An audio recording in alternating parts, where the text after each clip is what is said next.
Welcome back. Kiwi Bred returned to Brighthill Farm this season to take a look at their newest bloodstock on the farm, the first Southern Hemisphere foals of resident sire Dalghar.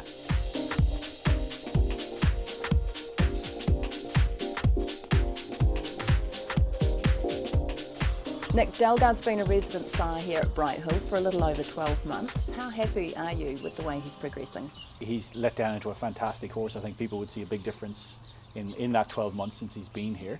Of course it takes time for stallions to let down, but the fact he didn't return to France and shuttle this year meant we had the opportunity to winter him here in New Zealand, and he's really thrived in that time.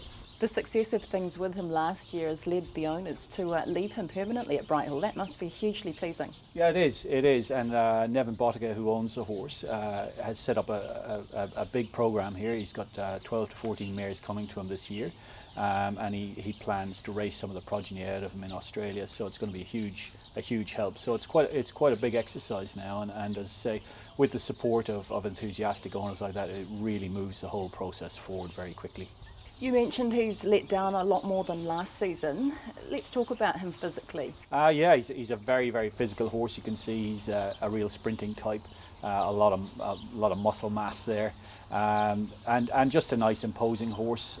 So it just takes time for these horses to let down. And of course, at his age now, he's at perfect age. He is what we see he's going to be. But a beautiful looking horse, and he's passed those looks onto his foals. And some of the foals we've got on the ground already are very much in his mould, which is very encouraging. Dalghar's by champion French sire Anabar, the first of his sons to stand at stud in New Zealand, out of exceptional broodmare Del Tawa. What aspects of that pedigree are of most appeal to your breeders? I think initially Anabar, of course, a hugely successful shuttle sire. He's left 87 stakes winners around the world. He left 7 Group 1 winners in the Southern Hemisphere. That's a big plus. And of course there was a lot of success with Anabar in New Zealand itself, with champion 2-year-old Anna Bandana, and of course the good sprinter Iman Anabar. So they really get a lot of appeal from that. His female family is the best in Europe. It's just one of the best female families in the world. So they very, very quickly can see the quality that's there, and to be a half-brother to 2 champion racehorses and 2 very successful sires is a huge help. So his pedigree you can't get better. An impressive pedigree which continues to improve. Deeds from Reliable Man and Piero must help things. Oh, I think so. And when we started, it was very much a European family, bar the Anabar factor. Of course, it was a wonderful shuttle sire. But the female side of his family was very much European, and then in the space of 12 months we've had Dalghar shuttling down, his half-brother. We've had Reliable Man by Dalghar, Group 1 winner in Australia as well as in Europe now. And Piero, being out of a Delamy mare, who's another half-brother of Dalghar's, has really made it a Southern Hemisphere emphasis on what was, as I say, very much a European family, so it's a big help. His first foals here have hit the ground. You mentioned they're in the same mould as him. How do you describe them? I think physically they're very robust, very strong foals. They look like sprinting times. They've very much got similar heads to him. We have had a couple of greys, which is encouraging because a lot of people have bred to Dalghar looking for greys. So, but very much in his mould, very correct horses, which is nice. I know they're only baby foals, they're only 2 weeks in, 3 weeks in with the oldest ones. But they hit the ground very strong and correct through the limbs.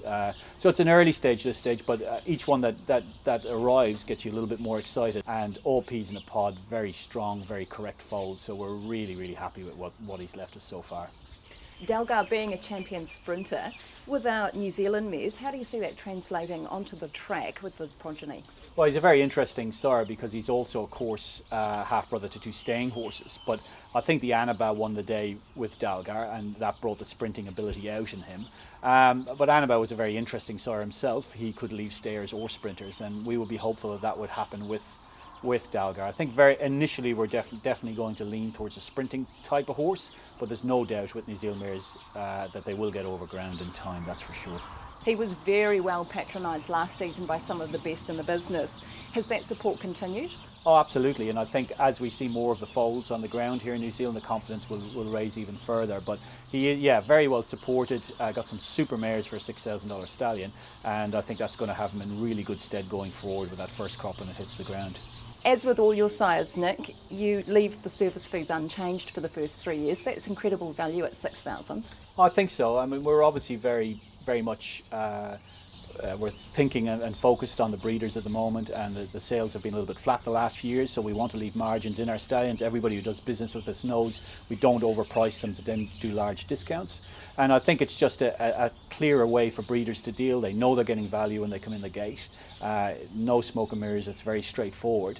And as I say, when you examine it and put it under the microscope, fantastic value for a horse of his quality. So it's something that we do work hard on with all our stallions, is to make sure there's value in them so that returns can be made, because the breeders need to make those returns to keep breeding mares. So I think as we start to turn the corner now, there should be some really good rewards for breeders with some of the service fees that we can offer them.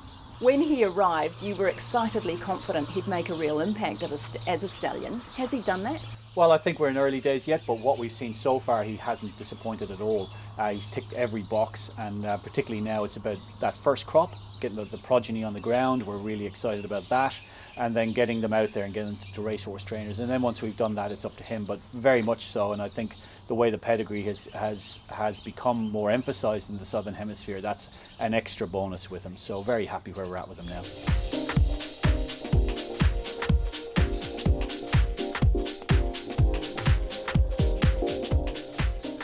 We'll return to Brighthill Farm later in the season to check out Asmore. Well, it's time for the Dunstan Horse Feeds Pedigree of the Week. The John Barry trained Group 1 winner, Recite. A lovely pedigree, a lovely head and a lovely eye.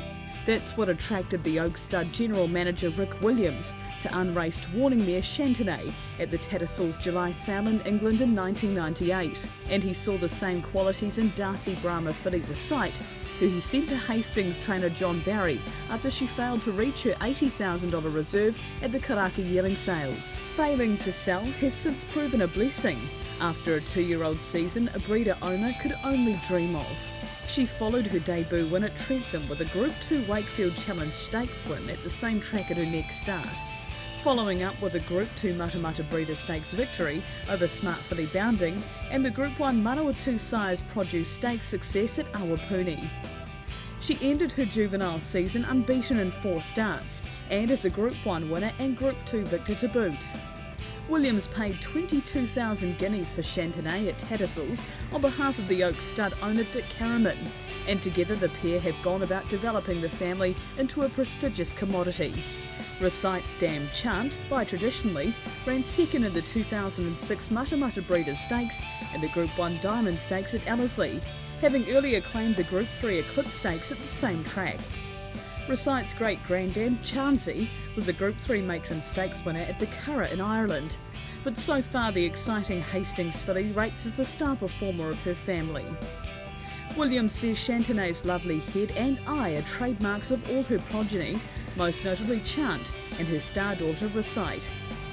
Just as well, he had such a good eye for a horse when he bought her.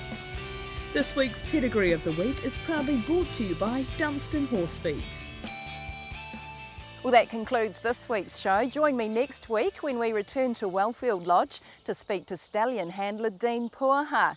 And we check out Power, one of Cambridge Stud's newest acquisitions. Join me then.